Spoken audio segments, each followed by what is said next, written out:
বিশাল একটা জগদ্দল পাথর আমাদের বুকের উপর থেকে নেমে গেছে। এটা হচ্ছে আমি জাহিলিয়াতের পাথর। আমি মন খারাপ করলেও এটাই বাস্তব। ১৫০০ বছর আগে একটা পাথর নবীজির পিঠকে বাঁকা করে রেখেছিল, ওটার নাম হচ্ছে আইয়ামে জাহিলিয়াতের পাথর। ওরা যা যা করতো ঠিক তাই তাই দেখলাম 15.5 বছরে করা হচ্ছে। আয়না ঘরের কথা নাম শুনলাম, আমি নিজেও তো কিছুদিন ছিলাম, দেখেছি বাস্তবতা। মানুষ এত নিষ্ঠুর হতে পারে। এমনিতে তো মাটির নিচে 2 নম্বরে আপনি যদি যতটুকু ঘর, এদিকে 3.5 হাত, এদিকে 1.5 হাত, কবরের মধ্যে এটা জিন্দা মানুষের কবর। এমনি রেখে দিলেই তো মানুষ টেনশনে মরে যাওয়ার কথা। তারপর আবার ভেতরে যদি আপনি তালা লাগিয়ে দেন, পায়ের সাথে চেন লাগান, হাতের সাথে হ্যান্ডকাপ লাগিয়ে রাখেন, 24 ঘন্টা আপনি শুয়ে থাকবেন, পারবেন না। আমার সাথে মুফতি ফখরুল সাহেব ছিল, উনি বলছিল যে ভাই, এই যে আমি ষাটপাট হয়ে হাত পা মেলিয়ে শুয়ে থাকি, আমার যা করেছে, এই যে শুয়ে থাকা কত বড় নিয়ামত আমি জানি। একটা মানুষ শুয়ে থাকতে পারবে না 1-2 ঘন্টা, 5 ঘন্টা, একদিন 2 দিন না, বছরের পর বছর। মাজার এই যে ভেতরে যে হাড়টা আছে পিঠের নীল দাঁড়ার ভেতরে, এটা তো আমার মনে হয় এমনি নষ্ট হয়ে যাওয়ার কথা। আমারও ব্যথা হয়ে গেছে, আমার এখন ব্যথা করে। কঠিন পাথর আল্লাহ আমাদের বুকের উপর থেকে যে সরিয়ে দিলেন, আমরা খুশি হয়ে বলছি আলহামদুলিল্লাহ। খালাকাল ইনসান আল্লামাহুল বায়ান। আল্লাহ পাক বলেন আমি মানুষ বানিয়েছি আর কথা বলা আমি শিখিয়েছি। অথচ সেই বাক্য শক্তি রুদ্ধ করে রেখেছিল জালেমেরা। বিজ্ঞান এখন জানাচ্ছে মানুষ যে কথা বলে, এই কণ্ঠের ভেতরে 27টা স্তর আছে। এতগুলো ধাক্কা স্তর পার হয়ে একটা কথা তৈরি হয়, আর সেইটা জালেমরা বন্ধ করে রেখেছিল। আমার কথা বলার ক্ষমতা কি জালেমরা দিয়েছে না আল্লাহ দিয়েছে? আল্লাহর এই নিয়ামতের উপরে যারা হাত দিয়েছিল এরা জালেম না? কথা বলেন না কেন? যেখানে যে জিনিস রাখা দরকার ওইটা ওই জায়গায় না রেখে অন্য জায়গায় রাখলে সেটা হয় জুলুম। কথা বুঝতেছে? এই যে টুপিটা রাখা দরকার মাথায়, এটা যদি কেউ পায়ের কাছে রেখে দেয়, এটা টুপির উপরে জুলুম। এই যে স্যান্ডেল আমার পায়ের কাছে, এটা যদি কেউ মাথায় রাখে সব সময়, এটা স্যান্ডেলের উপরে জুলুম। কথা বুঝতেছে? তাহলে আমি যে কথা বলবো এটা আল্লাহর দেওয়া নিয়ামত। একটা বাক শক্তি, আকেল শক্তি, ঘ্রাণ শক্তি, এগুলো আল্লাহ আমাকে দিয়েছে। এগুলো যারা রুদ্ধ করে রাখে, যারা বন্ধ করে রাখে, এরাও এক প্রকার জালেম। এই জুলুম থেকে আল্লাহ যাদের কণ্ঠনালী ছেড়ে দিয়েছে, কথা এতদিনও বলতাম কিন্তু মন খুলে বলতে পারতাম না। এখন যারা কথা বলতে সত্যি পারে, জবান খুলে বলেন আলহামদুলিল্লাহ। দরুদ আর সালাম পড়ছি আমাদের নবী মুহাম্মদুর রাসূলুল্লাহ সাল্লাল্লাহু আলাইহি ওয়াসাল্লামের প্রতি। কোরআন শরীফ পড়তে গিয়ে আমাদের আরবি অক্ষর যে কয়টা লাগে আমরা দেখেছি, প্রতিটি অক্ষরে আল্লাহ পাক নবীকে ডাক দিয়েছেন। আলিফ দিয়ে আল্লাহ জানাতে চেয়েছেন আহমাদ, আমার নবী প্রশংসিত। বা দিয়ে আল্লাহ পাক বলেন আমার নবী বাশির, তিনি সুসংবাদদাতা। তা দিয়ে আল্লাহ পাক জানিয়েছেন আমার নবী মুত্তাকি, পরহেজগার। সা দিয়ে আল্লাহ পাক জানিয়েছেন আমার নবী মুদ্দাসসির, কম্বলওয়ালা। জিম দিয়ে জানিয়েছেন আমার নবী জামিল, সুন্দর। হা দিয়ে তিনি জানিয়েছেন আমার নবী হামিম, অন্তরঙ্গ বন্ধু। খ দিয়ে জানিয়েছেন খাতামান নবিয়্যিন, আমার নবী শেষ নবী। একটা একটা অক্ষরের শেষ অক্ষরে যে দেখবেন আল্লাহ ডাক দিয়েছেন ইয়া দিয়ে ইয়াসিন। আল্লাহ পাক বলেন হে নেতা, আল্লাহর ঘোষণা দেওয়া নেতা এই দুনিয়ায় একজনই। এখানে দেন ভাই, এখানে দিলে হবে। আর আপনি দাঁড়িয়ে আছেন কি? বসেন, কেউ দাঁড়াবেন না, আপনার জন্য পেছনে আবার মানুষ ডিস্টার্ব করবে।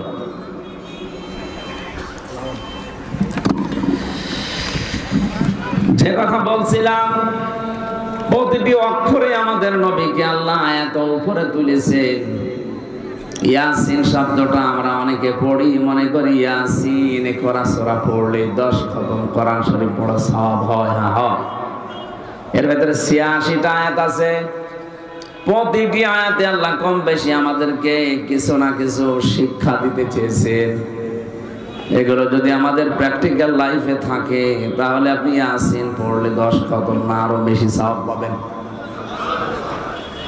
আর আপনি ইয়াসিন পড়লেন, পুরা 76টা আয়াত শেষ করলেন, একটা শিক্ষা আপনি মানেন না, আপনি সওয়াব দিয়ে কি করবেন? আল্লাহর ঘোষণা প্রথমে ছিল ইয়াসিন, হে নেতা। আল্লাহর এই ঘোষণা দেওয়ার নেতা যারা মানেন না, আপনি ইয়াসিন কি বলে পড়েন আপনি ইয়াসিন?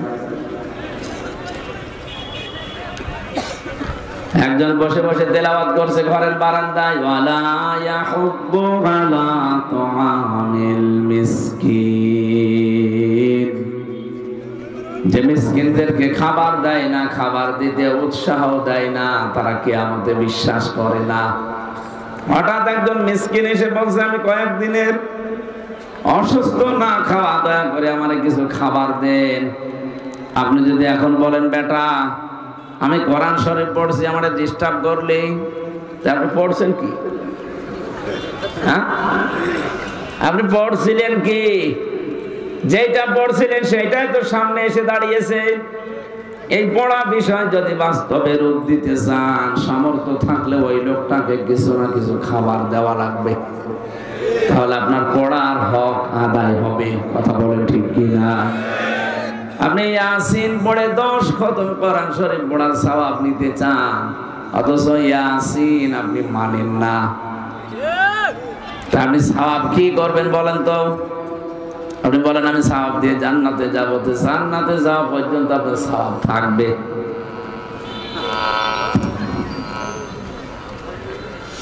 এবার আসেন মূল প্রশ্নে। কোন মানুষ যদি এই যে শব্দটা বললাম, হে নেতা, দুনিয়ার কোন বিষয় মনে করে এটা রাজনীতি, এটা বলার দরকার কি? আপনি তাহলে আল্লাহকে জিজ্ঞাসা করেন, ইয়াসিন বলে আল্লাহ কেন ডাক দিলেন? নেতা শব্দের শাব্দিক অর্থে সিনের 5টা অর্থ আমি পেয়েছি তাফসীরে কাবিরে। আল্লামা ফখরুদ্দিন রাজি রাহমাতুল্লাহ আলাইহি লিখেছেন, সিন মানে সাজ্জাদুল আলামিন, সিন মানে সাজ্জাদুল কাউনাইন, সিন মানে সাজ্জাদুল বাশার, সিন মানে সাজ্জাদুল আম্বিয়া, সিন মানে সাজ্জাদুল মুরসালিন। এক একটা শব্দের ভেতরে হাজার হাজার কথা আছে। আমি মূল কথাটা বলছি, আল্লাহর ঘোষণা দেওয়া নেতা কিন্তু একজন। তাকে বাদ দিয়ে যদি পৃথিবীর অন্য কোন নেতাকে আপনি অনুসরণ করেন, আপনি নিশ্চিত বিশ্বাস করতে পারবেন আপনি জাহান্নামে। কি আপনার বিশ্বাস হচ্ছে না? এই জামানায় এখন যদি মুসা আলাইহিস সালাম আসে, হযরত ঈসা নবী যদি দুনিয়ায় এখন চলে আসে, আর দুনিয়ার কোন মানুষ যদি মুহাম্মদুর রাসূলুল্লাহর আদর্শ ছেড়ে দিয়ে মুসা নবী ঈসা নবীর পেছনে দৌড়ায়, সে নিশ্চিত জাহান্নামে। বলেন তো, নবীদেরকে যদি এখন আল্লাহ পাঠায় তাদেরকেও মানা যাবে না, কারণ সব নবী এখন শেষ। এখন শেষ নবীর জামানা। প্রশ্ন আসতে পারে, শেষ নবী তো নেই? নেই, কিন্তু তার রেখে যাওয়া আদর্শ আছে, তার নায়েবে রাসূল আছে। এই যে আল উলামা ওয়ারাসাতুল আম্বিয়া, যারা আলেম তারা নবীদের ওয়ারিস, উত্তরাধিকারী, নায়েবে রাসূল, স্থলাভিষিক্ত। এই হাদিস তো আমি বানালাম। বলেন বলেন। কোরআনে কারীম সূরা নিসা 59 নম্বর আয়াতে পাবেন, ইয়া আইয়ুহাল্লাযীনা আমানু আতিউল্লাহা ওয়া আতিউর রাসূলা ওয়া উলিল আমরি মিনকুম। ওহে যারা ঈমানের দাবি করো, তাদেরকে বলছি আমি আল্লাহর আনুগত্য করো, আমার রাসূলের আনুগত্য করো, আর তোমাদের ভেতরে যারা উলিল আমর নেতা আছে তাদেরকে মেনে চলো। আয়াতটা বলার ক্ষেত্রে দেখেন, আতিউ এটা ফেল, এটা ভার্ব, এটা ক্রিয়া। এই শব্দটা আল্লাহ নিজের নামে আর রাসূলের নামে রেখেছেন। কিন্তু উলিল আমরের আগে আল্লাহ শব্দটা দেননি। আমি যতগুলো তাফসীর মিলিয়েছি মুফাসসিরিন کرام সব এই আতিউ এর ব্যাখ্যা করেছেন এইভাবে, আল্লাহ রাসূলকে মানা লাগবে, কোনো প্রশ্ন করা যাবে না। কথা বলেন না কেন? তা আল্লাহ রাসূল বাদ দিয়ে পৃথিবীর কাউকে যদি কিয়ামত পর্যন্ত কেউ নেতা মানতে চায়, আদর্শ মানতে চায়, মাস্ট বি দেখা লাগবে ওই লোকটা আল্লাহ রাসূলকে মেনে চলে কিনা। কয়েকবার আমি রিপিট করলাম, হয়তো অনেকের খারাপ ধারণা আসতে পারে যে কি আসলাম আর কি বলে। আরে ভাই, আপনাকে আমি বাঁচাতে চাচ্ছি। সূরা হুদ 98 নাম্বার আয়াত, 12 নাম্বার পারা, 12 নাম্বার পৃষ্ঠার প্রথম নাম্বার লাইনে আছে। বাড়ি যেয়ে শুধু বাংলা তাফসীরটা মিলিয়ে দেখবেন। ইয়াকুদুমু কওমাহু ইয়াউমাল কিয়ামাতি ফাআওরাদাহুমুন নার আবিসাল বিরদুল মাওরুদ। রব্বুল আলামিন বলেন, এই আয়াতের বাংলা সারমর্ম এইটা, কিয়ামতে যদি কোন নেতা জাহান্নামে যায়, ওই নেতার অনুসারী দুনিয়ায় যারা আছে তারাও জাহান্নামে যাবে। আমি তো মনে হয় এটা বানালাম আয়াতটা। এখন সূরা হুদের 98 নাম্বার আয়াত বাড়িতে মিলাবেন, আপনি নিজের সাথে মিলান। আপনি যে নেতার আদর্শ মতো চলেন, যাকে আপনি নেতা বলে মিছিল করেন, বলেন তো ওই লোকটা যদি জাহান্নামে যায়, মাস্ট বি ওই দলে যারা আছে সবাইকে জাহান্নামে যাওয়া লাগবে। এ কথা কার? এই জন্য আতিউ শব্দটা খুব গুরুত্বপূর্ণ, মারাত্মক। এটা দেখা লাগবে আমি যাকে মেনে চলি ওই লোকটা আল্লাহ রাসূলকে মেনে চলে কিনা। যদি মেনে চলে তাকে মেনে নেওয়া কিন্তু ফরজ। আর যদি দেখি না এই লোকটা আল্লাহ রাসূলকে মানে না, ও যদি আমার বাবাও হয়, ওকে মেনে নেওয়া জায়েজ নেই। কারণ আমার বাবা জাহান্নামে গেলে তো আমি তার সাথে যেতে পারি না। কথা বলেন না কেন? আপনি যাবেন বাবার সাথে? এই জন্য আল্লাহর ঘোষণা দেওয়ার নেতা আমি আশা করি কি বোঝাতে চাই, আপনি বুঝেও ফেলেছেন।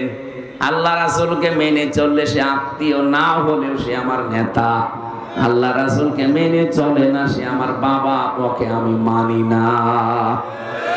সাফ কথা বললাম। এরপরেও যদি কেউ বলেন না আমি এখনো বুঝি নাই, এদিকে আসেন, এদিকে আসেন। আপনি যদি এখনো না বোঝার ভান করে থাকেন, এদিকে আসেন। কানের নিচে এমন জোরে দেব, এমনি বুঝে ফেলবেন। এবার আমি একটা চিত্র বলছি কোরআনে কারীম থেকে, বাংলাদেশের সাথে আশা করছি মিলে যাবে। এটা সূরা নমল 19 নাম্বার পারার 20 নাম্বার পৃষ্ঠার 7 নাম্বার লাইনের 52 নাম্বার আয়াতে আছে। আল্লাহ রাব্বুল আলামিন বলেন, ফাতিলকা বুয়ুতুহুম খাবিয়াতান বিমা যালামু। আল্লাহ যেন এইভাবে দেখিয়েছেন, এখানে প্রিন্সিপাল আছে। আল্লাহ যেন এইভাবে দেখিয়েছেন যে এই সেই ঘরগুলো, আল্লাহ বাইতুন দেয়নি, বুয়ুত বহু বচন দিয়েছেন। আল্লাহ বলেন এই সেই ঘরগুলো, নবী আপনি একটু দেখেন না, খাবিয়াতান, আমি জনশূন্য করে দিয়েছি, পরিত্যক্ত বানিয়ে দিয়েছি, বিমা যালামু, এদের জুলুমের কারণে। আয়াতটাতে কত বাস্তব। 2024 সালের 5 আগস্টে বিকাল 5টা বাজতে বাজতে আমি নিজে দিকে ফেলেছি। আপনি বিশ্বাস না করলে আমাদের কুষ্টিয়ার হানিফ সাহেবের বাড়ি যান, এখন জনশূন্য হয়ে গেছে বাড়িটা। এখন পরিত্যক্ত, মানুষ ইট পর্যন্ত খুলে নিয়ে চলে গেছে, অথচ 5 তারিখের আগেও ঘরের কি দাপট ছিল। শুধুমাত্র কি কুষ্টিয়ার হানিফের বাড়ি? সারা বাংলাদেশের 630টা থানা আছে, কম বেশি প্রায় জায়গায় আমি গেছি। জালেমদের বাড়ি প্রায় জায়গায় একই অবস্থা। আল্লাহ রাব্বুল আলামিন বলেন, ফাকুতিআ দাবিরুল কওমিল্লাযিনা যালামু, জালেমদের শিকড় কাটা হয়ে গেছে। কতিয়া এটা নজর ফাইল জানা নেই, কেটেছে কে কেউ জানে না। সারা দেশে জালেমদের এই বাড়ি ঘর অফিস এদের সব কিছু যে ধ্বংস হয়ে গেল, ওজার গৃহ হয়ে গেল, পরিত্যক্ত হয়ে পড়ে আছে ধানমন্দির ওই বাড়িটা, ওটা এখন কোন টয়লেট হয়ে গেছে। কি কথা বলছেন এখন? আমি কয়েকদিন আগেও গিয়ে দেখি কেউ এদিকে কেউ এদিকে কেউ এদিকে, মনে হচ্ছে জামাতবদ্ধ টয়লেট চলছে। আল্লাহ এমনিতে এগুলো করে দেয়নি, বিমা সালাম ওদের জুলুমের কারণে। কারণ যেই জায়গায় বসে জালেমরা জুলুমের ষড়যন্ত্র করে ওই জায়গাটা পর্যন্ত আল্লাহ অভিশপ্ত করে দেয়। এদের এত বড় শিকড় আল্লাহ যদি কেটে দিতে পারে, কি শিকড় গেড়েছিল দেখেছেন আপনি? ইউনিয়নের চৌকিদার থেকে শুরু করে একেবারে সংসদ পর্যন্ত প্রতিটি জায়গায় জালেমদের লক সেট করা ছিল। এটাকে আমি বানালাম, আমি নিজে দেখেছি। রিমান্ডে আমার এইভাবে অত্যাচার করেছিল, মনে হচ্ছে যে একেবারে সব ওর বাপ দাদার, কাউকে দুনিয়ায় মানে না। তার মানে ওদের ওই রকম শিকড় গাড়া ছিল। এত গভীর পর্যন্ত ওরা গিয়েছে যে আল্লাহকে পর্যন্ত ভুল ধরতো। রিমান্ডে আমারে মাঝে মাঝে বলতো আল্লাহর ভুল হয়েছে। কোনটা? পুরুষ মানুষ 4টে বিয়ে করবে আর মহিলা 1টা বিয়ে করবে, এইটা আল্লাহর ভুল হয়েছে। ওদের শিকড় কত নিচে থাকলে কথা বলতে পারে বলেন তো? অথচ নাম সব মুসলমান, শেখ ইমরান, আতিকুর রহমান ভইয়া, জাহিদ হোসেন, আব্দুল মান্নান, আসাদুজ্জামান, কি সুন্দর নাম না? ওগুলো সব নাস্তিকদের কাছ থেকে ট্রেনিং নিয়ে, শিক্ষা নিয়ে, জঙ্গিবাদের নাম নিয়ে দেশে একটা আলেমদের ওপর অত্যাচার কি করে করা যায়, ইসলাম পন্থীদের দমন করে রাখা যায়, এই ট্রেনিং নিয়ে তারা এসেছিল। আল্লাহ রাসূলের ভুল ধরতো হামজা তো অনেক দূরের কথা, কি শিকড় গেড়েছিল ওই সময়। মাঝে মাঝে ভাবতাম আল্লাহ সূর্য মনে হয় আর উঠবে না, কিন্তু আল্লাহ যে হঠাৎ এভাবে আমাদের সূর্য উঠিয়ে দেবে আমরা নিজেরাও জানি না। আল্লাহ পাক বলেন জালেমদের শিকড় কেটে ফেলা হয়ে গেছে, কে কেটেছে কেউ জানে না। হানিফের এই বাড়ি কে ভাঙলো এখনো পর্যন্ত কেউ জানে না। মনে হচ্ছে ফেরেশতা আবাবিল এসে পাঠিয়েছে, পায়খানার প্যান্ট পর্যন্ত খুলে নিয়ে চলে গেছে। তাহলে এ পর্যন্ত আল্লাহ তো শেষ করেননি। এর পরে আমাদের বিষয়, আমাদের জন্য আল্লাহ কি বলেন? ইন্না ফি যালিকা লায়াতাল লিকাউমিন ইয়ালামুন, অবশ্যই এর ভেতরে শিক্ষা আছে। লাম আছে, লামে তাকিদ। আল্লাহ বলেন অবশ্যই এর ভেতরে শিক্ষা আছে তাদের জন্য যারা জ্ঞানী মানুষ। আমরা যেহেতু নিজেদেরকে জ্ঞানী মনে করি, আমাদের শিক্ষা নেওয়া দরকার। এদের এত বড় 15 বছরের শিকড় যদি আল্লাহ সব মূল উৎপাটন করে দিতে পারে, একেবারে শিকড় থেকে তুলে ফেলতে পারে, আপনি তাকান ওরা পরিচয় দেওয়ার মতো মুখ রাখে নাই। তাহলে আপনারা যারা অনেকে মনে করছেন সামনে আমরা চেয়ার পেলে দেখেন কি করি, কি করবেন, এখনই তো আরম্ভ অনেকে করে দিয়েছেন। আগস্টের 5 তারিখের পরে অনেকের চরিত্র জনগণের কাছে প্রমাণিত হয়ে গেছে যে এরা থালা হাতে পায়নি, তাই এই করে, থালা হাতে পেলেও কি করবে। আর গোয়েন্দা বিভাগ, প্রশাসন, আর্মি যারা আছে, আমি বহু মানুষের সাথে এখন কথা বলি, মিশি, দেখেছি। সাবধান থাকেন, আপনার কিন্তু সব তারা পর্যবেক্ষণ করছে। আগস্টের 5 তারিখের পর থেকে এই ডিসেম্বরের 24-25 তারিখ চলছে আজ, এই 24 তারিখ পর্যন্ত সব কিছু কিন্তু ওদের নখদর্পণে আছে, কোন ফেরেশতা কোন জায়গায় কি করছে। নারায়ণগঞ্জের বন্দরে চাঁদাবাজি করো তুমি, গাইবান্ধার সাঘাটায় কাছে চাঁদাবাজি করো তুমি, কুষ্টিয়ার বড় বাজারে চাঁদাবাজি করো, কেউ জানে না, ওদের কাছে সব খবর চলে যাচ্ছে। ওরা দেখতেছে সামনে কে কি করে। দেখি এখন যদি আরম্ভ করো, সামনে তোমার হাতে দেশটা জনগণ দেবে না। দেবে কাদের কাছে? যারা এই ঘোষণা দিয়ে দিয়েছে যে ক্ষমতায় যদি ইসলাম যায় সর্বপ্রথম এই দেশে বন্ধ হবে চাঁদাবাজি আর দুর্নীতি। আমির জামাত ডাক্তার শফিকুর রহমান হাফিজাহুল্লাহ উনি কয়েকদিন আগে ঘোষণা দিয়েছে বাংলাদেশে আমরা যদি একজনও বেঁচে থাকি এদেশে চাঁদাবাজি আমরা যেমন করি না কাউকে করতেও দেব না। কি এটার পক্ষে দেশের মানুষ নেই? আর আপনি যা করছেন আপনার পক্ষে শয়তানকেও খুঁজে পাবেন না। কথা বলছেন এখন?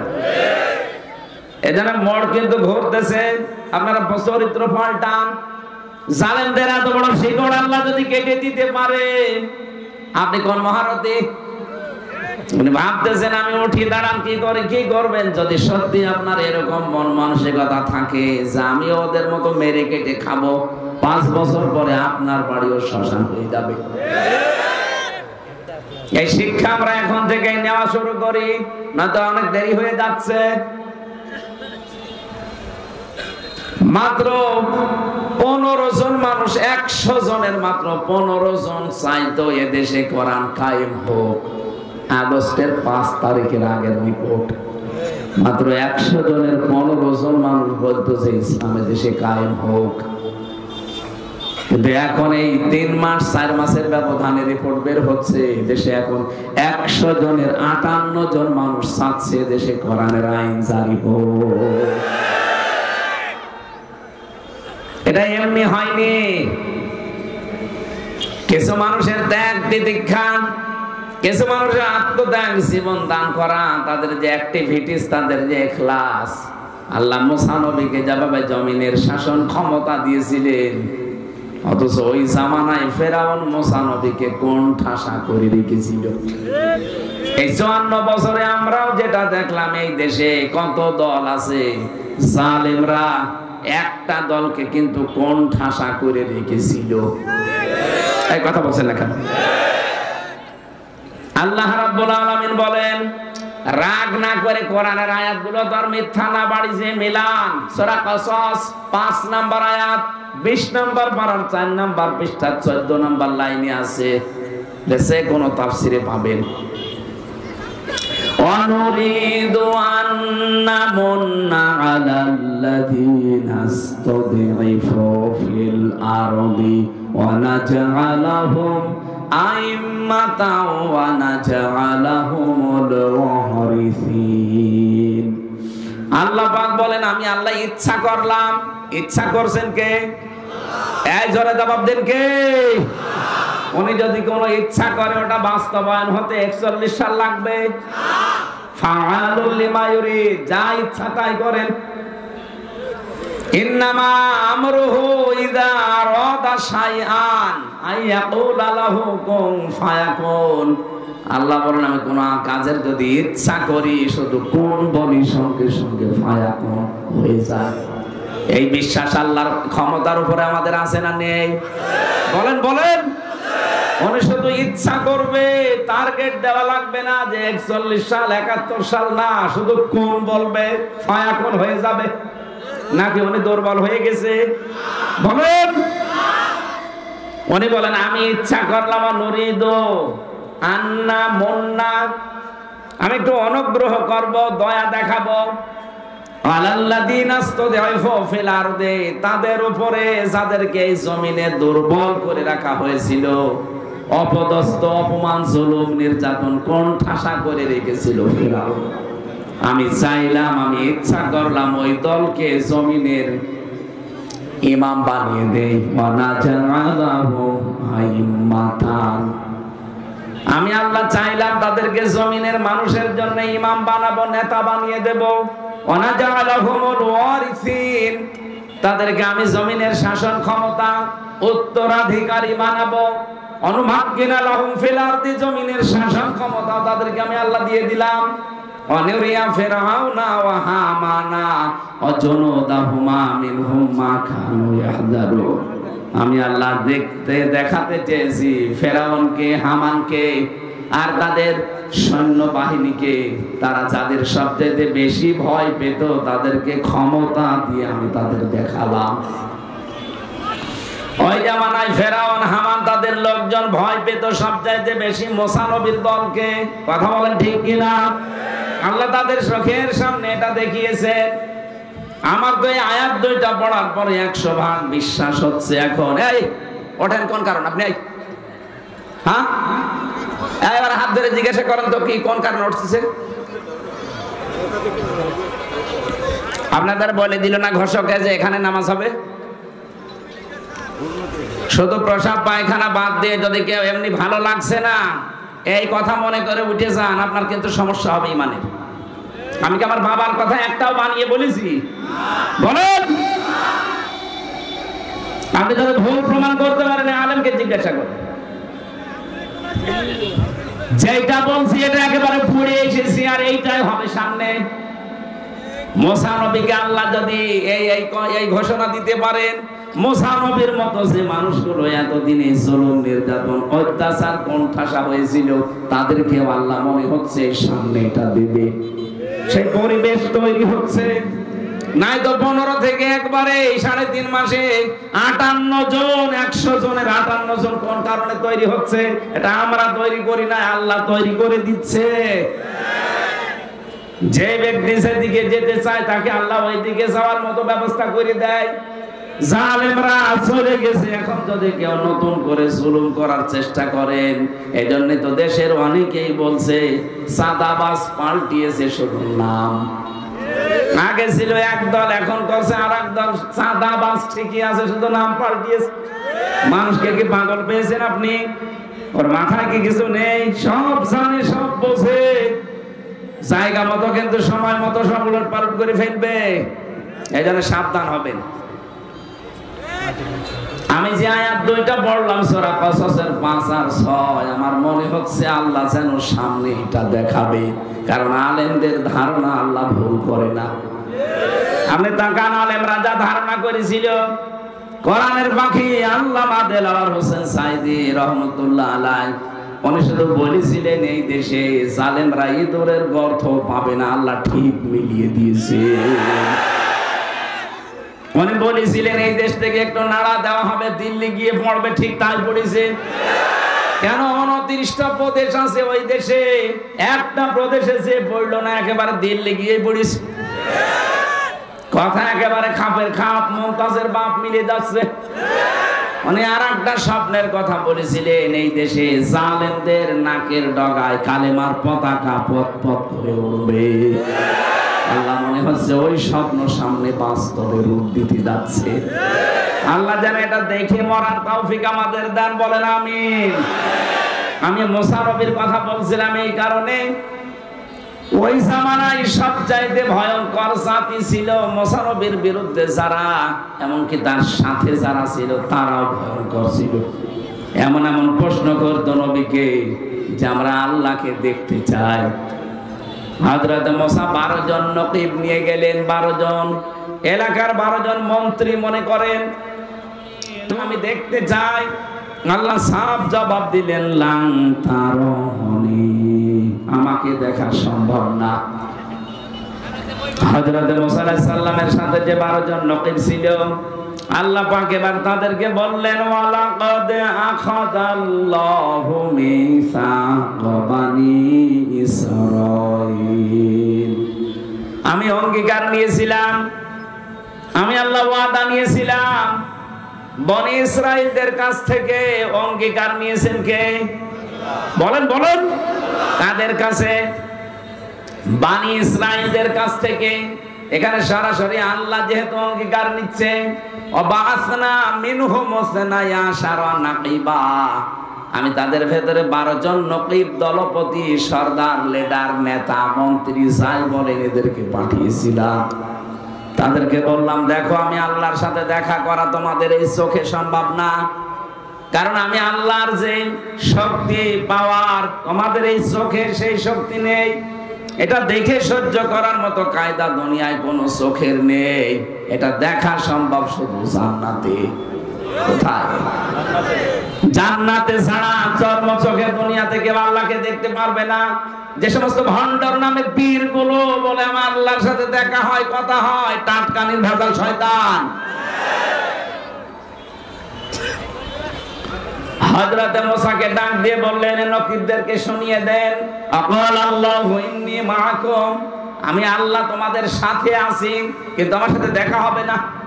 নিজ নিজ এলাকায় ফিরে যাও, নিজ নিজ এলাকায় যে জনগণকে বলো আল্লাহ আমাদের সাথে আছে, আমরা আল্লাহকে দেখতে পাইনি কিন্তু উনি আমাদের সাথে আছে। যদি আমরা দুনিয়াতে 5টা কাজ করতে পারি, আল্লাহ আমাদের সঙ্গে আছে। সুবহানাল্লাহ বলতে পারেন না? এই পৃথিবীতে 4,500 ধর্মের মানুষ এখন আমরা বাস করি। যে যেই ধর্মে আছি প্রত্যেকেই তার ধর্মের যার ইবাদত করা হয় আমরা চাই তিনি যেন আমাদের সাথে থাকে। আমরা যেন চাই আল্লাহ আমাদের সাথে থাক, আমাদের আল্লাহর রহমত আমাদের সাথে থাক। কথা বলুন না কেন? হিন্দুদেরকে জিজ্ঞাসা করেন, তারাও তাদের দেবতাকে সঙ্গে থাক, এটা চাই। নবীজির জামানায় একজন মুশরিক এসেছিল, সাথে একটা মূর্তি। ডাক দিয়ে বললেন, মূর্তি কেন? বলো, হুজুর আমার মূর্তি নাই, আমার খোদা, আমি এর ইবাদত করি, সব সময় এর সঙ্গে রাখি, না জানি কখন কোন বিপদে পড়ি, এদের কোন সময় এর হাত ছাড়া হই না, একে আমি কাছে রাখি সব সময়। কিন্তু পোশাক পায়খানায় তো এর নিয়ে যাওয়া যায় না, এই জন্য এর সম্মানার্থে আমি রাস্তার পাশে রেখে কাজ করতে গেলাম। কাজ করে এসে দেখি ওর মাথা থেকে পা পর্যন্ত পুরা ভেজা। মনে করলাম খোদার গা ভেজা, মনে হয় কোনো বরকতের পানি হবে। জহব্বা দিয়ে চাটলাম, দেখি দুর্গন্ধ। চিন্তা করলাম খোদার গা ভেজা, রহমতের পানি বরকতের পানিতে গন্ধ হবে কেন? পাশে তাকিয়ে দেখে একটা কুকুর দাঁড়িয়ে আছে, নিচ দিয়ে পানি টপকাচ্ছে। এবার বুঝলাম এটা কোন বরকতের পানি। মেজাজ গেল খারাপ হয়ে, নিজেকেই কুত্তার পোশাক থেকে বাঁচাতে পারো না, আমি বিপদে পড়লে কিভাবে বাঁচাবে? দিলাম এক আছাড়, ওর নাক ভেঙে গেছে। নবীজি বলেন, আমার কাছে কেন আসলে? লোকটা বলে, ইয়া রাসূলুল্লাহ, এখানে আমাদের শিক্ষা আছে। এই ভালো করে তাকান। লোকটা বলেন, ইয়া রাসূলুল্লাহ, এদের কল্প কাহিনী, এদের মিথ্যাচার, এদের অনাচার, এদের যত কিছু সব আমার কাছে ধরা পড়েছে যে এগুলো সব ভুয়া। এতদিন যার উপরে ভরসা করতাম সে নিজেকেই বাঁচাতে পারলো না, মাত্র 3 ঘন্টার ব্যবধানে পুরা দেশ থেকে মাটির সাথে মিশে গেল। অথচ এই লোকটাকে মাথার উপরে রেখে নিচে আমি একজন হুদা, হাত বের করে বলতাম যে আমি এলাকায় আছি, কারণ উপরে যে 2 জন আছে ওগুলো খোদা আর আমি হুদা। এই কথা বলছে না কেন? এই বিশ্বাসই তো রাখতেন নাকি? দেখেছেন মা বাবার মেয়ের ছবি 2 দিকে দিয়ে নিচে হুদা এভাবে হাত বের করে আছে, অবসাতে চাই এলাকার জনগণকে আমি কিন্তু অমুকের লোক।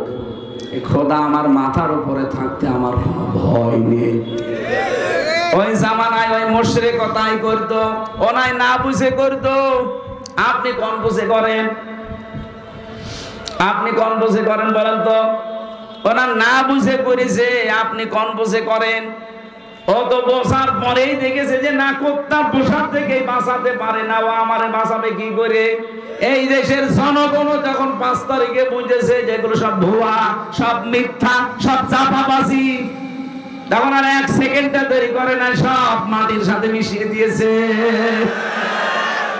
আমার কুষ্টিয়ার 5 রাস্তার মোড়ের ওই শয়তানটা খুব শক্ত ছিল, ওটা ভাঙা যাচ্ছিল না, এত শক্ত করে বানিয়েছে, শেষে বেগুন এসে ভেঙেছে।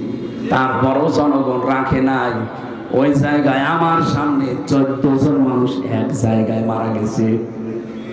ওর পরের দিন 6 তারিখে সকালবেলা বাংলাদেশ জামাত ইসলামীর জেলা আমির অধ্যাপক আবুল হাশেম কুষ্টিয়ার জেলা আমির ঘোষণা দিয়ে দিলেন, লক্ষাধিক মানুষ নিয়ে এটা আর মূর্তি চত্বর থাকবে না, এটা হয়ে যাবে আজকে শহীদ চত্বর। আমার ভাইরা, আমি যেটা বোঝাতে চাচ্ছিলাম, যে যে ধর্মে আছে ওই ধর্মের দেবতাকে ও চায় যে আমার সঙ্গে থাক, তাহলে আমার ভয় নেই, চিন্তা নেই। আমরাও চাই আমাদের আল্লাহ আমাদের সাথে। কথা বলেন না কেন? আল্লাহ বলেন, মুসা এই 12 জন দলপতিকে বলেন নিজ নিজ এলাকায় যে তারও মানুষকে বলুক আল্লাহকে দেখি নাই কিন্তু উনি আমাদের সঙ্গে আছে। উনি আমাদের সাথে আছে, আমাদেরকে 5টা কাজের আদেশ দিয়েছে। লাইনা আকামতুমুস সালাতা ওয়া আতাইতুমুজ যাকাত। 1 নম্বরে লা, অবশ্যই, ইন মানে যদি, অবশ্যই যদি তোমরা এলাকায় যে নামাজ কায়েমের আন্দোলন করতে পারো, তাহলে নামাজ কায়েম করার কথা এই জায়গায় দিয়েছে, নামাজ পড়ার কথা না। কথা বুঝতেছে? তাহলে নামাজ কায়েম করার, আন্দোলন করা, এটা যদি কেউ ইনভলভ থাকে, লেগে থাকে, আল্লাহ তার সাথে আছে। আজ বাংলাদেশে আমরা অনেকে নামাজ পড়া, নামাজ পড়তে রাজি, কিন্তু কায়েমের কথা বললে আমরা রাজনীতি মনে করি। আপনি নামাজ কায়েম যতদিন করতে না পারবেন, আল্লাহ আপনার সাথে থাকবে না। আপনার জুব্বা থাকতে পারে, আপনার দাড়ি থাকতে পারে, আপনার তাসবিহ থাকতে পারে, আল্লাহ আপনার সাথে থাকতে হলে নামাজ কায়েম করা লাগবে। আর নামাজ কায়েম করতে হলে রাষ্ট্রীয় শক্তি লাগে। আল্লাযীনা ইম্মাক্কান্নাহুম ফিল আরদি আকামুস সালাহ, আল্লাহ সূরা হাজের 41 নম্বর আয়াতে দিয়েছেন, আমি যাদের রাষ্ট্রীয় ক্ষমতা দেব, এরা যদি মুমিন বান্দা হয়, সিয়ার পাওয়ার পরে তারা নামাজ কায়েম করবে।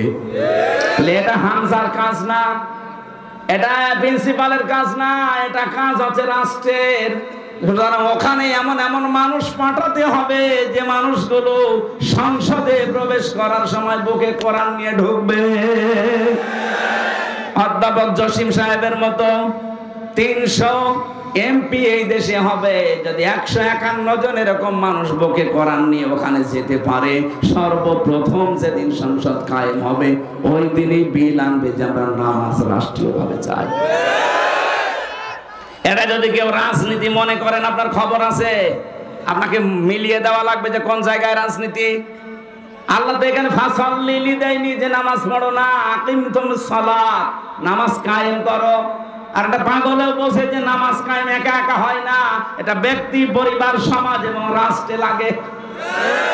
আর নামাজ কায়েম করবে কারা? আল্লাহ তো কোরআনে ঘোষণা দিলেন, সূরা হজ 41 নম্বর আয়াত, 17 নম্বর পারা, 16 নম্বর পৃষ্ঠার 6 নম্বর লাইনে আছে।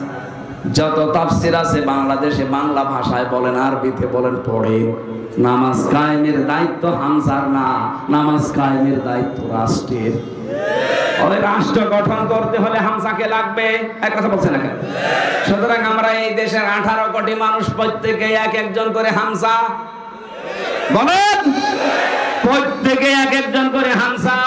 সামনে যদি সময় আসে, এমন মানুষকে আমরা পাঠাবো যে লোকটা সর্বপ্রথম দিন যে নামাজের বিল আনবে। এমন লোককে আমরা পাঠাতে চাই না যে লোকটা সর্বপ্রথম দিন যে ডাইলের বিল আনবে, আমরা ডাইল খেতে চাই। এরকম লোক নেই দেশে? আমরা বাবা খেতে চাই, মাল খেতে চাই।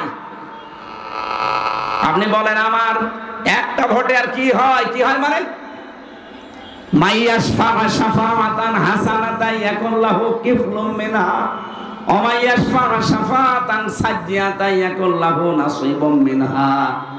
সূরা নিসা 85 নম্বর আয়াতে আছে, কোন মানুষ যদি ভালো কাজের সুপারিশ করে, ওই কাজটা ওই লোকটা করে যে সওয়াব পাবে, আপনি শুধু সুপারিশ করে ভোট দিয়ে রায় দিয়ে একই সওয়াব পাবেন।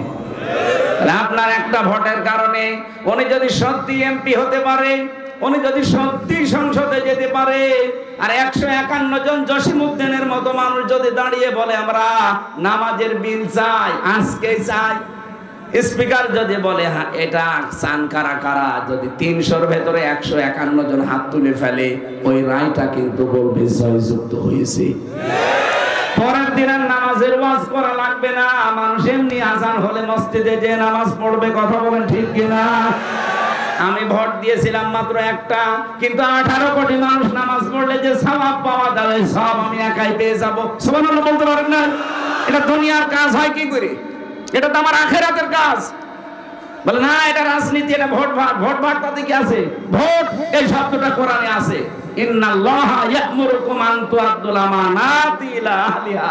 মারিফুল কোরআন তাফসীর খোলেন, আমানাত বহু বচন এই শব্দের ব্যাখ্যায় আল্লামা শফি লিখেছেন, এখানে আমানাত মানে ভোট। কোরআন তো নিচে পড়ে না, বসে না, কেউ বোঝালে তাহলে উল্টা বসে।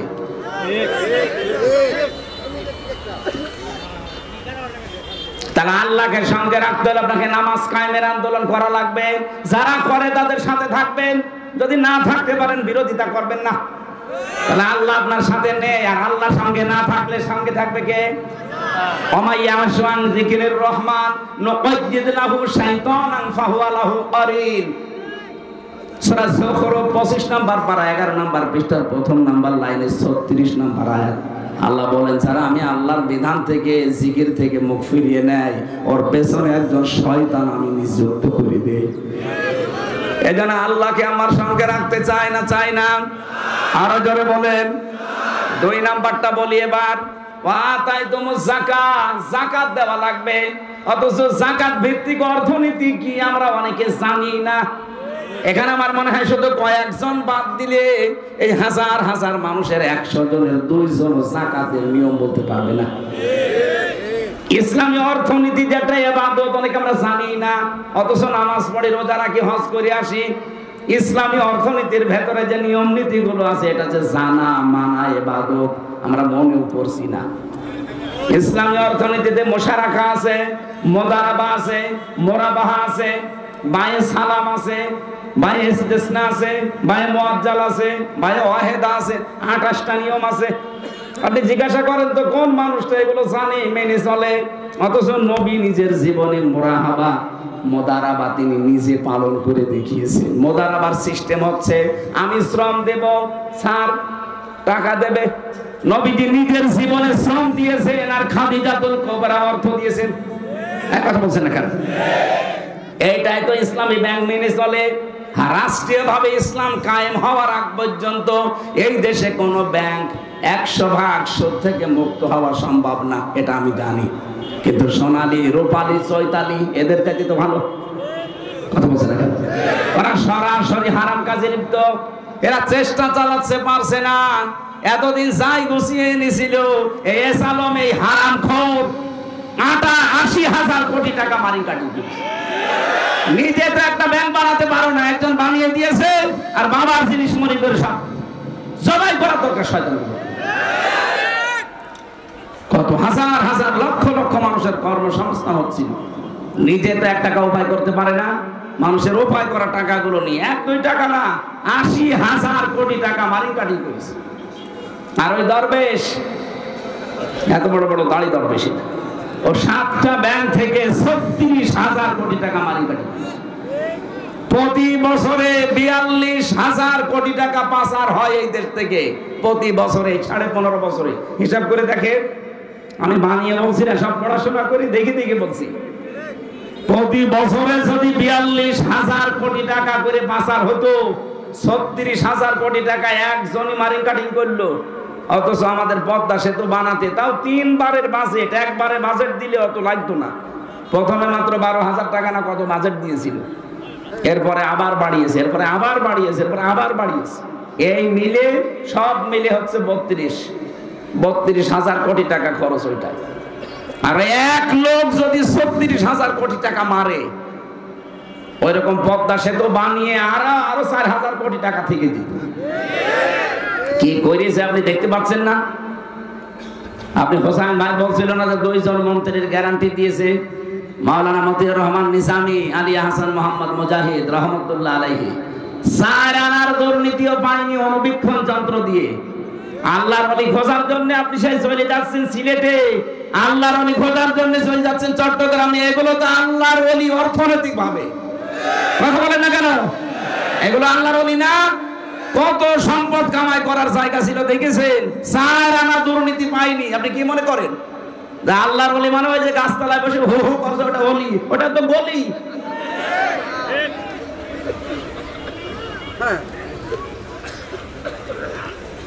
অর্থনীতির এই বিষয়টা আমাদের দেশে স্বচ্ছ না। এজন্য যাকাত ভিত্তিক অর্থনীতি যতদিন কায়েম না হয় ততদিন আপনি ইসলামী ব্যাংকে কারবার করবেন। যদি গোনা হয়, শরিয়া বোর্ড আছে বলে হবে। নবীজি নিজে 13 বছর নামাজ পড়েছিলেন মক্কায়, না পড়েননি? পড়েছেন না? ওই 13 বছর মক্কায় নামাজ পড়তে গেলে যে কাবা শরীফের ভেতরে 360টা মূর্তি ছিল না ছিল না? বলেন বলেন। তো ওনার নামাজ হইলো কি করে? বলেন, ওনার নামাজ কি করে হলো মূর্তির সামনে নিয়ে? হয়েছে এই কারণে, কারণ অপারগ, মূর্তি সরাতে পারতেন না। পারতেন? ওই সময় রাষ্ট্রীয় ক্ষমতায় তো আবু জেহেল, মূর্তি সরাবেন কি করে? অথচ ওই নবী মদিনায় যে ক্ষমতা হাতে নিয়ে যখন আসলেন, নিজের হাতে মূর্তি ভেঙেছিলেন, পুরা কাবা পরিষ্কার করেছিলেন। তা আপনার একই এখান খালি শুনে গেলেন, এখান থেকে কিছু নেওয়া লাগবে না? যতদিন পর্যন্ত এদেশে যাকাত ভিত্তিক অর্থনীতি রাষ্ট্রীয়ভাবে কায়েম না হবে, ততদিন পর্যন্ত ইসলামী ব্যাংকে কারবার করবেন। কোন গোনা নেই। গোনা হলে রাষ্ট্রীয় দায়িত্বে যারা আছে, এর গভর্নিং বডিতে, ওর শরিয়া বোর্ড আছে, আলেমরা, ওদের গোনা হবে। আমাদের গোনা হবে না, এই কারণে আমরা চেষ্টা চালাচ্ছি। নবীজি যদি 13 বছর মূর্তির সামনে নিয়ে, কাবা শরীফ সামনে নিয়ে নামাজ পড়তে পারেন, ওনার নামাজ হয়েছে কোন কারণে? উনি অপারগ, আমরাও অপারগ। কথা বলেন না কেন? যাকাত ভিত্তিক অর্থনীতি এটা কায়েম করা লাগবে। কাকে কাকে যাকাত দেবেন এই খাতগুলো জানা লাগবে। কি কি যাকাত দেবেন এটাও জানা লাগবে। খালি আমরা সোনা আর রূপা হিসাব করি, ফসলেরও যাকাত আছে। এ কথা বলছেন না কেন? শরীরেরও যাকাত আছে না নেই? হারাম খেয়ে এক একজনের শরীর 3 পুরুষের মতো। যাকাত দেওয়া লাগবে না শরীরের? যাকাত, শরীরের যাকাত কি? রোজা। কি? এত বড় শরীর, ওরে বাবা হাতির মতো। রোজার কথা বললে বলো হুজুর আমার গ্যাস, পিটানো দরকার শয়তান। রোজা রাখলে আরো গ্যাস ভালো হয়। কথা বলে না কেন? এখানে 5টা কথা 3 নম্বরে আছে, ওয়া আমানতুম বিরুসুলি, আমার রাসূলের উপরে ঈমান আনবা, ওয়া আযযারতুমুহুম, তাদেরকে সাহায্য করবা, ওয়া আকরাতুমুল্লাহ কারদান হাসানা, আল্লাহকে উত্তম ঋণ তোমরা প্রদান করবা। রব্বুল আলামিন বলেন এটা যদি কেউ করতে পারে, লাউ কাফফিরান্না আনকুম সাইয়্যাতিকুম, ওদের জীবনের যে অপরাধগুলো ছিল আমি আল্লাহ ওটা সব মিটিয়ে দেব, সবগুলো মুছিয়ে দেব, একটা অপরাধ আর বাকি থাকবে না। ওয়ালা উদখিলান্নাকুম, আমি নিজে তাদেরকে অবশ্যই প্রবেশ করাবো জান্নাত, এমন একটা বাগানে, তাজরি মিন তাহতিহাল আনহার, যার তলদেশ দিয়ে নদী আর নহর বয়ে গেছে। ফামান কাফারা বাদা যালিকা মিনকুম, এরপরেও যদি তোমাদের ভেতরে কেউ মুখ ফিরিয়ে চলে যায়, ফাকাদ দাল্লা সাওয়া সাবিল, সে সরল পথ থেকে অনেক দূরে সরে যাবে। বলেন নাউজুবিল্লাহ।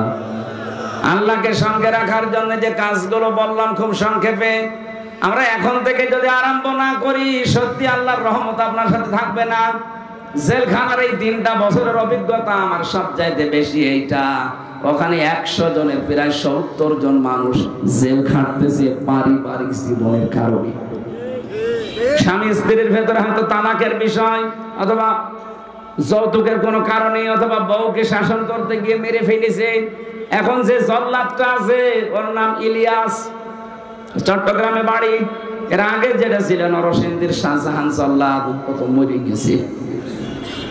এখন যেটা আছে ওর বড় কেস না। আমি ওই ফাঁসির কন্ডেম সেলে থাকতাম, আমার কাছে এসে একদিন বলছে, হামজা ভাই, আমি আজকে যে আমার 30 বছর জেল, আমি 17 বছর মক্কা মদিনায় ছিলাম। আমি বিয়ে করার মাত্র কয়েকদিন সংসার করেছিলাম, কিন্তু আমার বউর সাথে আমার মায়ের মিল নেই। আমি কিছু মাকে আর বোনকে দিলে আমার বউর মন পাওয়া যায় না। শেষ আমি ওকে সংশোধন করার জন্য একটা থাপ্পড় দিয়েছিলাম, ও ছাতা মরে গেছে। হ্যাঁ, তাহলে একটা থাপ্পড় দিয়েছি, একটু জায়গা মতো লেগেছে, মনে হয় মরে গেছে। এখন ওর বাবা মা মামলা দিয়েছে মার্ডার। শেষে আমি আজ এই যে আমার ফাঁসি ছিল, এখন আমি যাবজ্জীবন এসেছি। 30 বছর আমার জেল খাটা লাগবে। এখন আমি ফাঁসি দেই, মানুষকে ফাঁসি দেয়, অথচ খুব বড় মামলা না, সংশোধনের জন্য একটা থাপ্পড় দিয়েছে। আজ হাজারো পরিবারে শান্তি নেই, স্বামী স্ত্রীর যে দাম্পত্য কলহ কেন, এগুলো দেখে দেখে দেখে দেখে কোরআন হাদিসের সাথে মিলিয়ে আমি বই লিখেছিলাম।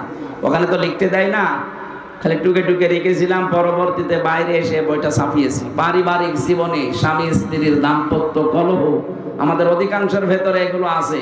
আমরা আবেগে যদি কিছু করে ফেলি না, ওই 4 দেওয়ালের মাঝে গেলে জীবন আর বের হতে পারবেন না। এজন্য এই জায়গায় খুব সেনসিটিভ জায়গা, ওরা এমনি বাঁকা হাড়ের তৈরি, ওই বাঁকা হাড়ে ওইভাবেই কাজ করা লাগবে ওদের সাথে। ওই বইটা গাড়িতে আছে মনে হয়, যাওয়ার সময় মেয়েদেরকে আর ছেলেদের জন্য একটা আছে। আপনার স্বামীকে, আপনার ছেলেকে, ভাইকে পাঠিয়ে গাড়ি থেকে নিয়ে স্বামীকে পড়াবেন, আর স্বামীরা স্ত্রীকে, মেয়েকে, ফুফুকে, বোনকে, মেয়েদেরকে পড়ান। আমার মনে হয় পরিবারের শান্তি ফিরে আসবে। আমি যা লিখেছি আর আলেমদেরকে দিয়ে দেখিয়েছি, ওই গাড়ি থেকে যাওয়ার সময় নিয়ে যাবেন। এখন আজানের সময় হয়ে গেছে, 4টা 2 বাজে, ফরজ নামাজ সামনে, এই জন্য নামাজ বাদ দিয়ে আমরা মাহফিল আর চালাতে পারছি না। আগামীতে আমার রাতের বেলা নিয়ে আসবেন আশপাশে কোনো জায়গায়। আসিম বাজারে একটা মাহফিল নিয়েছি, আসিম বাজার। কোথায় সেটা? আসিম বাজারে রাতের বেলা, ওটা রাতে 9, আমি এশার পরে উঠবো। সাইদি সাহেবের মতো মাহফিল হবে, এশার পরে উঠবো, রাত 9টা 9:30টায় মাহফিল শেষ। আপনারা ওখানে আসবেন ইনশাআল্লাহ। আল্লাহুম্মা আমিন। লা ইলাহা ইল্লা আনতা সুবহানাকা ইন্নী কুনতু মিনাজ জালিমিন। আল্লাহ তাআলা যেভাবে আরম্ভ করেছিলাম, এখনো ঘন্টা খানিক বললে তোমার বান্দা বান্দিরা এখানে বসতো। সামনে ফরজ নামাজ, আসরের নামাজ, এজন্য আমরা শেষ করে দিয়েছি। যতটুকুই শুনেছি আল্লাহ তুমি আমাদের আমল করার তৌফিক দাও। রব্বুল আলামিন এই মাহফিলটা আয়োজন করতে গিয়ে যারা শ্রম দিল, তাকিয়ে দেখো কত সুন্দর করে সাজিয়েছে। এত সুন্দর করে যারা সাজিয়েছে কোরআনের এই অনুষ্ঠান, তাদের জীবন তুমি সুন্দর করে সাজিয়ে দাও। আল্লাহ তাআলা যে বাড়িতে এসে বসেছিলাম, এই বাড়ির উপরে তোমার রহমত নাযিল করো। এই মাহফিল বাস্তবায়নে যারা শ্রম দিয়েছে, যেভাবে তোমার রহমত তাদের দিকে ওইভাবে এগিয়ে দাও। মাহফিলের সম্মানিত সভাপতি আল্লাহ বিশিষ্ট আলেমে দ্বীন জনাব মাওলানা হেলালুর রহমানকে কবুল করো। মাওলানা আবু আয়ুব আনসারী, মাহফিলের যত অতিথি এখানে এসেছে, বিশেষ করে আমার জসিমউদ্দিন ভাই সহ, আব্দুল লতিফ সহ যত অতিথি এখানে বসে আছে, আল্লাহ সম্মানিত মানুষদের সম্মান মর্যাদা আরো বাড়িয়ে দাও। দ্বীনের জন্য যার যতটুকু স্যাক্রিফাইস কোরবানি আছে, আল্লাহ তুমি নষ্ট করে দিও, কবুল করে নাও। পারিবারিক জীবনে আমাদের সবারই কম বেশি অশান্তি আছে, আল্লাহ তোমার ওই শেখানো দোয়া আমরা পড়ছি, রব্বানা হাবলানা মিন আজওয়াজিনা ওয়া যুররিয়াতিনা কুররাতা আ'য়ুনি ওয়াজআলনা লিল মুত্তাকিনা ইমামা। আল্লাহ এই দোয়াটা আমাদের জীবনে তুমি প্রতিফলন ঘটিয়ে দাও। স্ত্রী পুত্র যাদের দিয়েছো আল্লাহ সহি সালামতে রাখো। মা বোনদের জন্য আলাদা করে কিছু বলতে পারি নাই, তুমি তাদেরকে খাদিজার মতো আয়েশার মতো বানিয়ে দাও। অনেকের স্বামী সংসারে শান্তি নেই, আল্লাহ মেহেরবানি করে স্বামী সংসারে শান্তি দাও। রব্বুল আলামিন, জালেমকে যখন তুমি তাদের শিকড় কেটেই দিয়েছো, এই দেশে কিয়ামতের আগে কোন জালেমকে আর প্রতিষ্ঠা দিও না। এই দেশটা তুমি কোরআনের হাতে তুলে দাও। চর্ম চোখে আমরা দেখতে চাই তোমার কালাম দিয়ে আমাদের এই দেশটা চলছে। 3টা বছর জালেমের এই জেলখানার অন্ধ প্রকোষ্ঠে আমার শরীরটা অসুস্থ হয়ে গেছে। আল্লাহ তুমি শেফায়ে কামেলা আজেলা নসিব করে দাও। তাহাজ্জুদের নামাজ যতদিন আমি জেলখানায় পড়েছি, প্রতিদিন আমি এই দোয়া তোমাকে জানিয়েছি। মুক্ত জীবনে যদি তুমি আমাকে ফেরত দাও, আমার কণ্ঠটা তুমি ভিক্ষা দিও, আমার জ্ঞান এলেম তুমি বাড়িয়ে দিও। অল্প সময়ের ভেতরে মেন কথাগুলো তোমার বান্দা বান্দীদেরকে শোনাতে পারি, বোঝাতে পারি, সেই তৌফিক তুমি আমাকে দিও।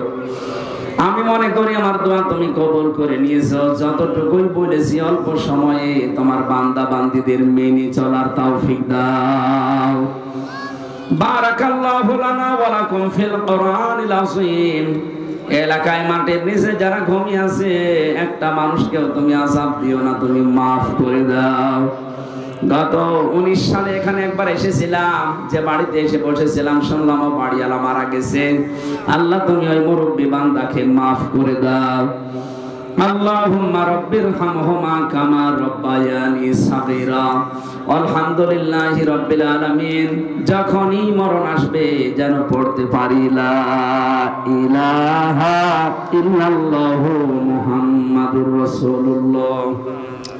এই নামাজের সময় 5-6 মিনিট বেশি হয়ে গেছে, এখানে নামাজ পড়ি না। আশপাশে মসজিদ থাকলে চলে যান তাড়াতাড়ি, না এখানে নামাজ পড়ে নিন। আমি তো মুসাফির, জোহর আসর। আমার রাতের বেলা আজকে রাত 9টা থেকে 11টা পর্যন্ত আলোচনা আছে। ওটা হচ্ছে মধুপুর বাজারে। মধুপুর এখান থেকে কত দূর আমি জানি না। মধুপুর বাজার, টাঙ্গাইল জেলা। আজকের মতো বিদায় নিলাম, আগামীতে আবার আসবো ইনশাআল্লাহ। আসসালামু আলাইকুম।